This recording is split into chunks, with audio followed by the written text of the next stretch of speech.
Welcome back to Kochie's Business Builders, where we're putting small business first. Today, we're talking about how digital marketing can help your business survive a crisis. And joining us from Melbourne is fitness and nutrition expert Sam Wood and Sabri Suby, the founder of digital agency King Kong. Gents, welcome to both of you. Sabri, let's start with you. What's the most successful trend you're seeing on the digital marketing front right now? Just to keep advertising.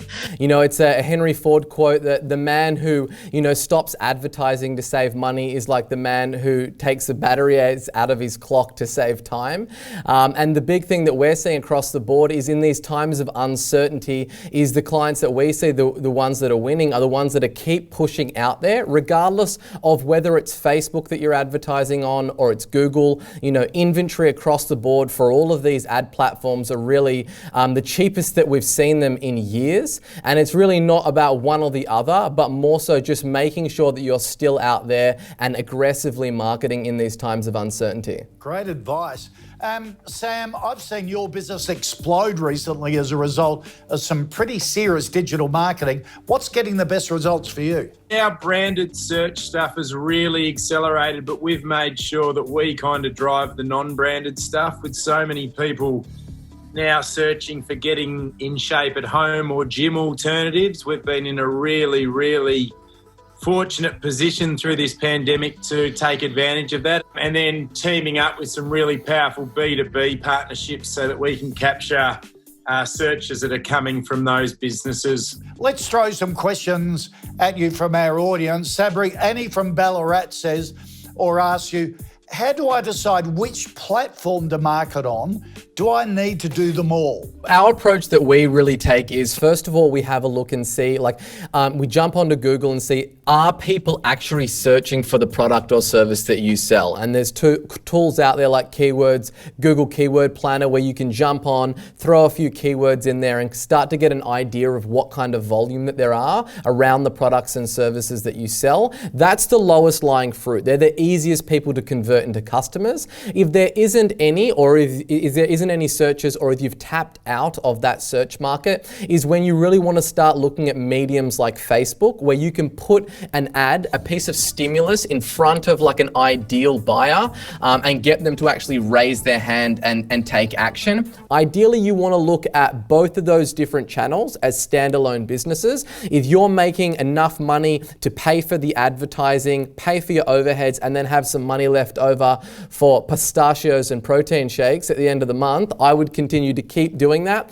And then also look at that, the same thing is with Facebook. If you're making enough money to pay for that, pay for the overhead, you want to keep feeding money into these things if they're really justifying you doing so.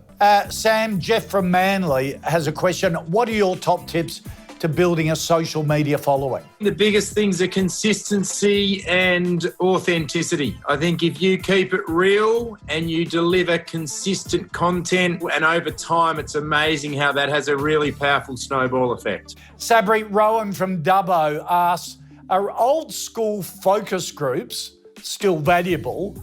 And what's the digital equivalent? I would argue that they're not. You can get much more honest, straight up feedback online. The digital equivalent really is going to forums. So you really want to have a look at things like Reddit. You want to go to Amazon, read the comments of like the 5-star reviews, on the 1-star reviews, and really look around, because when you're on digital and it's not a controlled focus groups, it's like being on the fly on a wall of thousands of conversations that are happening online. Looking at platforms like Quora, YouTube comment sections, social media, Facebook groups. But my favorite one is definitely Amazon, because that's people that are actually voting with their money, using their credit card as a form of voting. And the intel that you can get from this stuff is incredibly powerful. Sam, Jennifer from Townsville is asking, I'm a newbie to social media marketing. How difficult is it to set up targeting so my ads find the right audience? I mean, that's the whole beauty of digital marketing. It is so much easier than mainstream marketing because you can target your audience. We know exactly who our typical 28er is on my online fitness program. They're usually women who like to work out at home between the ages of 25 and 50. So that's where we spend our money. You just got to get a bit of advice from an expert to make sure that you're putting the ads on the channels in the right way. Sabri, Paul from Bendigo asks, I've only just noticed the Insights tab in Facebook.